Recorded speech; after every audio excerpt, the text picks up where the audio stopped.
Oh, hi, I'm Maggie. Who are you? Maggie who? Maggie, I am the brand new Deputy Maggie Perkins. Deputy. Deputy, yeah, here in the city of Berkeley Lake, and I just made my first arrest. Nice to meet you, Deputy Perkins. Nice to see you, Miss I Stewart. was just sitting down to a lovely Christmas Eve dinner, and my phone's ringing off the hook. Apparently all the calls were from you. Yes, they were.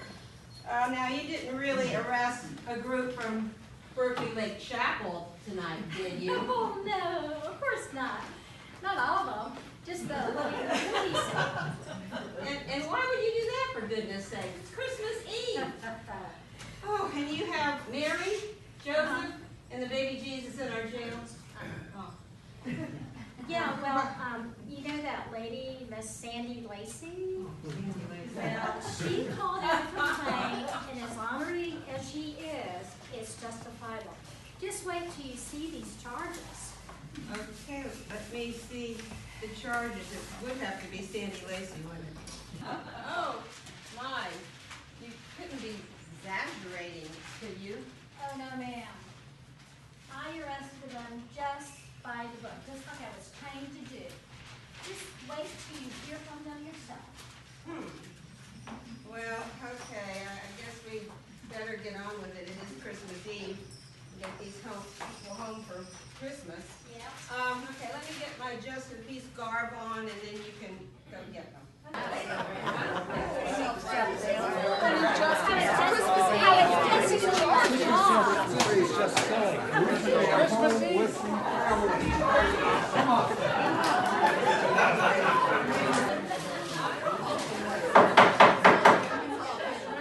Some order here.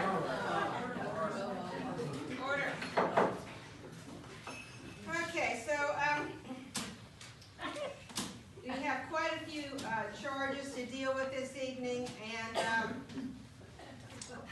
who would like to be the spokesperson? Odo. Well, I reckon I've been nominated. Nice of you to volunteer. Okay, please state your name for the record.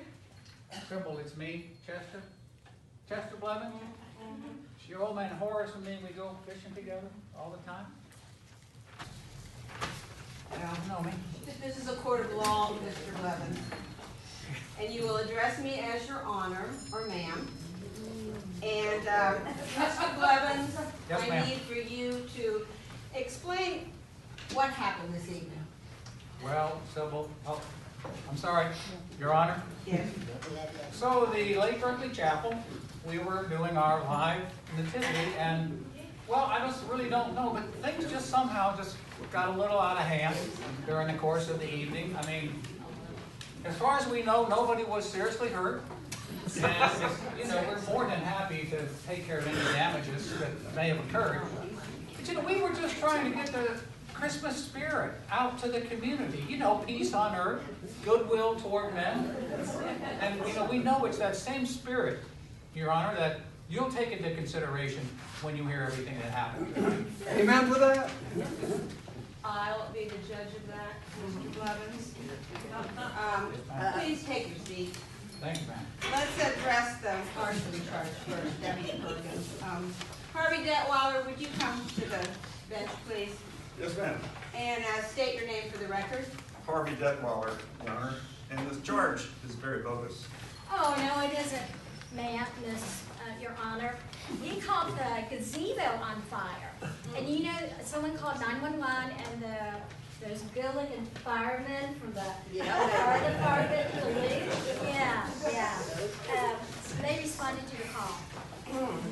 Ma'am, it wasn't my fault.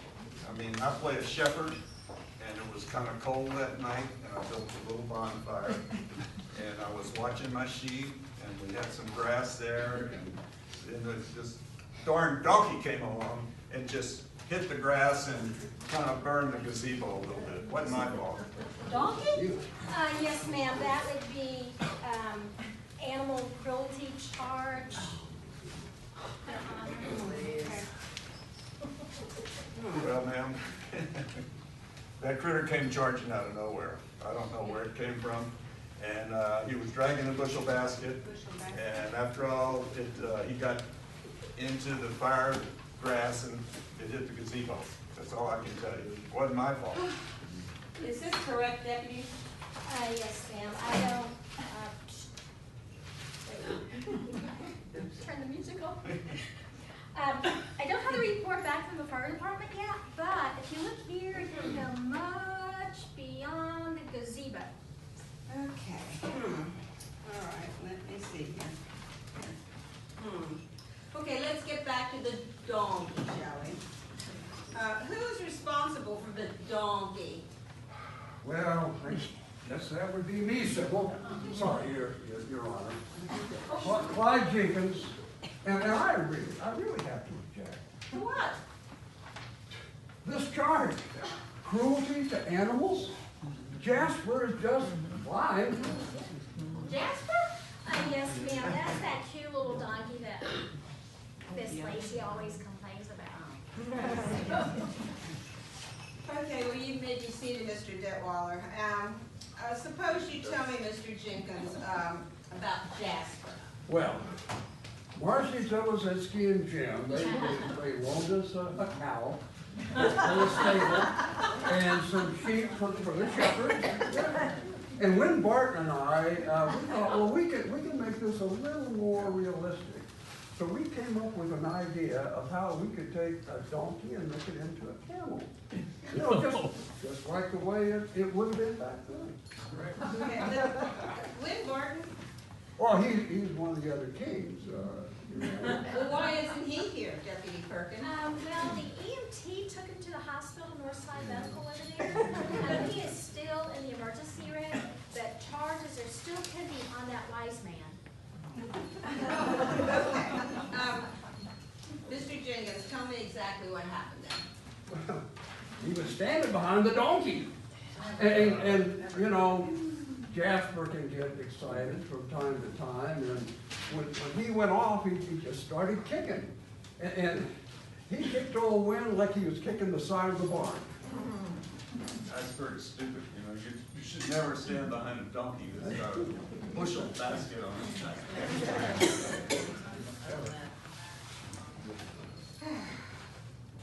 And the other king, Maggie? That would be Mr. Britt Collins, Your Honor.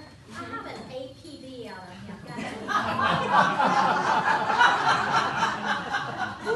That's an all-points bulletin out on him. And he's been charged with evading authorities and resisting arrest, Your Honor. Oh, come on, Britt. He wasn't resisting or doing nothing. He was just running down Bush Road trying to catch a donkey. Oh, boy. Okay, let me get this straight. Let's get back to the donkey. Now, just how were you going to turn a donkey into a camel? Well, we found a bushel basket, and we put it on the back of Jasper, and then we found a blanket, and we put the blanket over the basket. And you know, the nativity is at night, low light, and in those conditions, a donkey just might pass for a camel. It seemed like a good idea at the time. But out of curiosity, was this a one hump or two hump camel? We had to settle for a one hump. We could only find one bushel basket. Oh, boy. Okay. I think it's time for one of these. All right. And the donkey stood for this abuse? Yeah, I gave him something to make him more manageable before we tried it. Which was? Wine. Some of Eunice's homemade muscadine wine. You did what? Well, did it work? Well, kind of. What do you mean, kinda? Well, he weighed, you know, it really made him calm. And non-combative, you know, it really works for Eunice.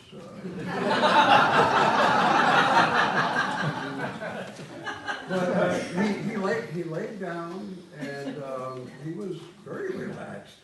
In fact, he wouldn't move until Until what? until he got scared. There was this loud, weird noise, and we heard that. He just went off and just started running. Well, Judge, I can tell you about that weird noise, but first, I just want to make something clear. My muscadine wine is used for medicinal purposes. You must be quite the sickly lady, because you're doing Oh, all of this. You need to sit on down, sir. It's always shouting. I see you drinking. Oh.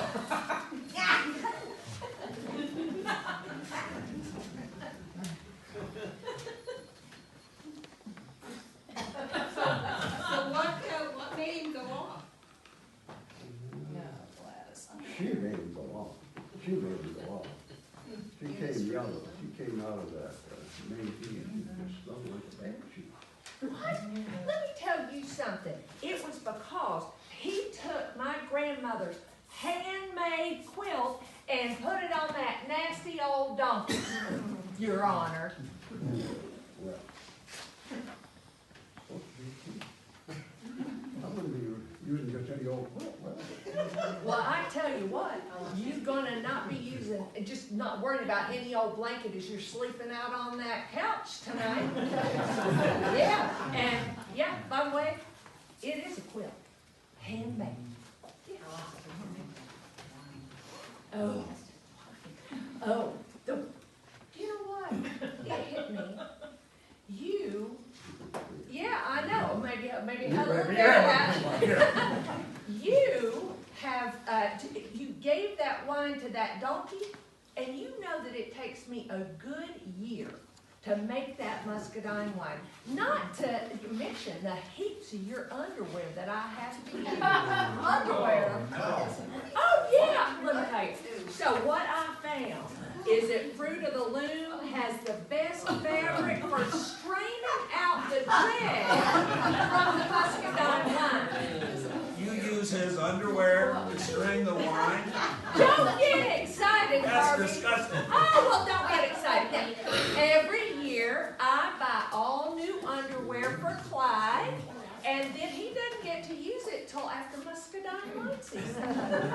It's really embarrassing, let me tell you. Oh. Don't worry, it's no big deal. Nobody's going to see your underwear anyway, Clyde. Eunice, you hang them on the line outside, and people are walking by there all the time, and they see these things just flapping in the breeze, and what are they supposed to think? Well, me, I thought you had serious intestinal problems. I was about to put you on the chapel prayer list. You must have been hurt bad. I can use a little prayer right now. Let's get back to the donkey, shall we? What happened that set him off, as you say? And I was saying, she came running out of that manger, and she was just screaming like a banshee in the donkey gun. Well, it was because he had my quilt here. I didn't put it on the donkey blanket. Oh, wait a second. I was not beating him with the blanket. I was shaking the straw off. That's what that was. And by the way, I am not the person who upset the donkey. No. Mm-hmm. It was our heavenly host over here trying to hit that high C, and that's something they were trying to sing. I have you know, I've been told that I have the voice of a bird. A screech owl.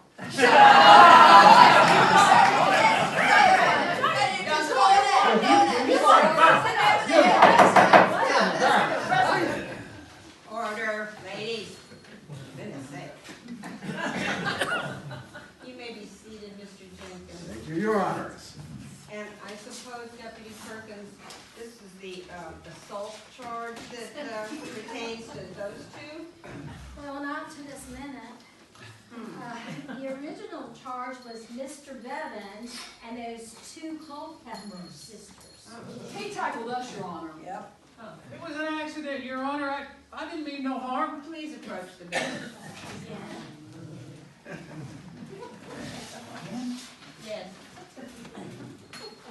I need you to explain what happened, Mr. Blevins. Well, Your Honor, Eunice, being Mary, of course, she had hold of the baby Jesus. Well, when she saw that old granny's blanket on that Jasper. Quilt. It's a quilt. Oh, sorry. A quilt on Jasper. Well, she just lost it and she just plumb flew poor baby Jesus up in the air. And she went off chasing after Clyde. And so I figured, this is really no way to handle the baby Jesus. So I made a dive as best I could, and I caught that little baby just before he hit the ground. Made me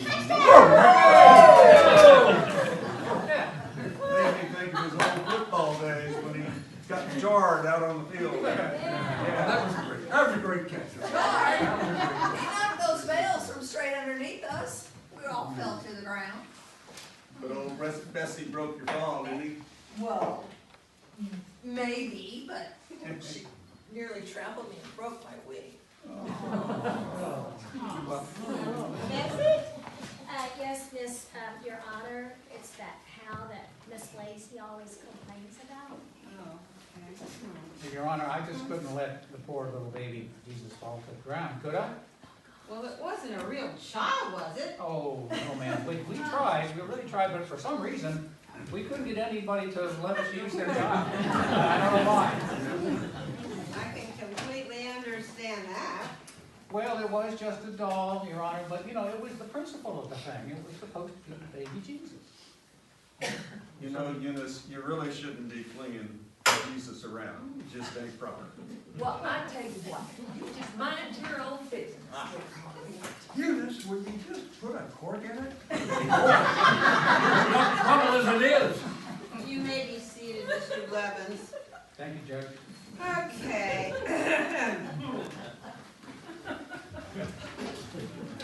Okay, now, what about the violation of noise ordinance? That was their singing, Your Honor.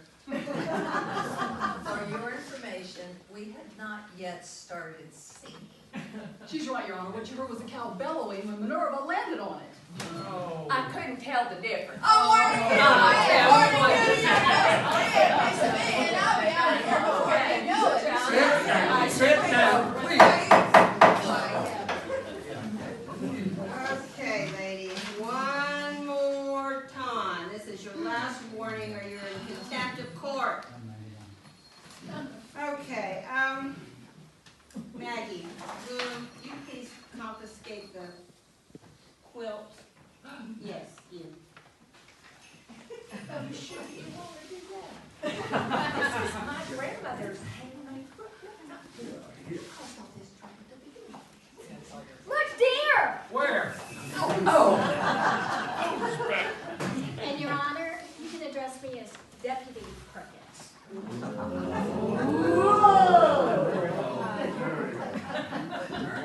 She's gonna be tough. Okay. All right, and, the charge of destruction of private property, is that related to the fire at the gazebo? No, ma'am. That charge is from Miss Lacy's complaint about the animals destroying the master garden's precious garden there. And, breaking up those bricks, engraved bricks that are along the pathway. That's what that is. Wait, who's complaining? Oh, not Sandy Lacey again. Yeah. She's been twisting people's arms for years trying to sell those bricks. She can't sue the chapel, can she? I mean, after all, we are Christ's representatives. Oh, Your yeah. Honor. Oh, really? Yes, we are. And just how well have you been representing him this evening? What do you mean, Judge? Well, like you said before, Christmas is a time of goodwill and forgiveness, correct? And Jesus is a man of love and forgiveness. Is that also correct? Of course it is. That's why we've been doing this Nativity.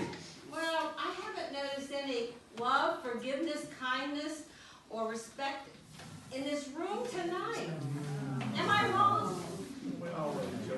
That's right. Okay, just as I thought. Okay. Now, as for the charge of destruction of private property, no, actually, of disturbing the peace, no explanations necessary on that. I'm ready to hear your pleas. Harvey Detweiler, how do you plead? Could I plead partly guilty, Your Honor? No, you may not. Guilty? All guilty? Okay. All right. Accept that. It was. Okay, Chester Blevins. Guilty, Your Honor. Thank you. Clyde Jenkins. Guilty, Your Honor, but it just really seemed like a great idea at the time. Eunice Jenkins. Eunice Jenkins. Guilty, Your Honor. Thank you. Minerva Culpepper. Guilty, Your Honor. Gladys Culpepper. Guilty, Your Honor. Thank you. Very well. Before I render my decision, I want to explain that the court has the prerogative to determine intent when issuing punishment. And it is my opinion that there was no malicious intent in any of these many misdemeanors. Amen to that. Yeah, that's right, Your Honor. All right. We were just trying to tell people about Jesus, and things just got maybe a little haywire. Yeah, we didn't mean any harm. Okay, that's why I have decided to sentence you all to community service. Harvey Detweiler, Clyde Jenkins, and Chester Blevins, please approach the bench. I sentence you three to clean and repair the gazebo that was partially burnt. And Harvey Detweiler, no more building fires without a permit. Right, I'd get rid of my matches. Clyde Jenkins, Oh, no more modifying any of God's creatures.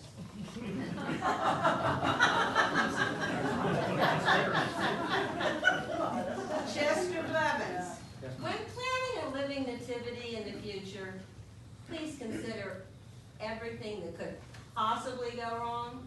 Yes, ma'am. You gentlemen may be seated. First thing I'm gonna do is get a whole new cast and crew. You three ladies, please approach the bench. Please come up.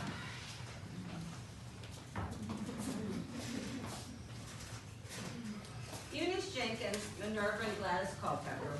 I sentence the three of you to replacing the broken bricks in the walkway and restoring the chapel garden to its original condition.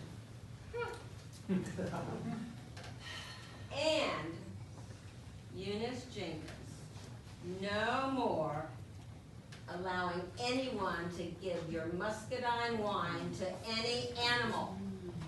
I think she's talking to you. well, other than you, only animals will drink it. You ladies may be seated. Now, are there any questions? Court is adjourned. You're free to go. All license, please.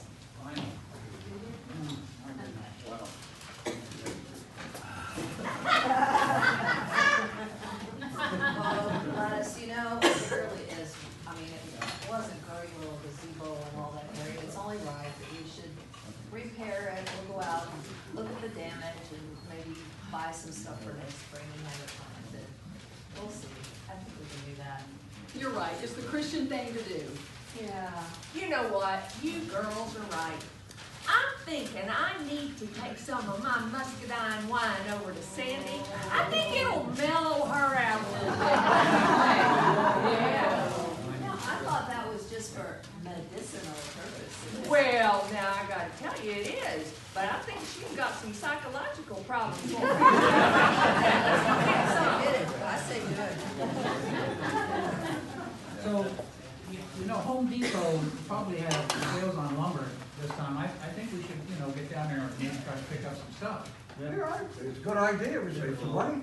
It's a great time to save money. Yeah. It's always good to save It's money. something to clean this up with. I think we could. And you know the gazebo, when we were down there, I noticed some of those uprights, they're just a little bit cockeyed. So I was thinking we could take Jasper and tie them up and bring those uprights back in place. You're crazy. Yeah. No, They're never gonna use that horse and his donkey again. why not? My goodness. Donkey. It's Sandy Lacey! What? It's Christmas Eve, and I just feel awful about, I think I was too quick in making complaints against my Nativity neighbors. It is the season of peace and friendliness, and I feel really bad, and I want to take my complaints back. Well, it is Christmas Eve, we've handled all the complaints, we're getting these folks home for Christmas. Oh, very good. And so I think we've settled everything. Oh, that makes me feel so good. I just feel like I need to be a better neighbor for the new year coming up, and to be a better neighbor to the community. That's going to be my New Year's resolution. Wow, it's a Christmas miracle!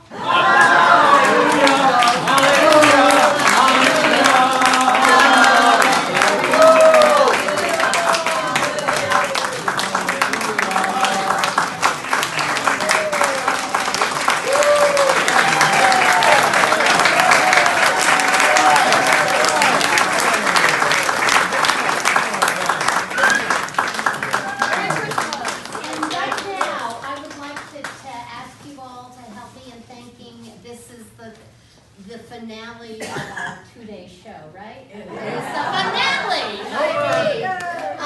I'd like to thank our performers, our gorgeous candy cane dancers, our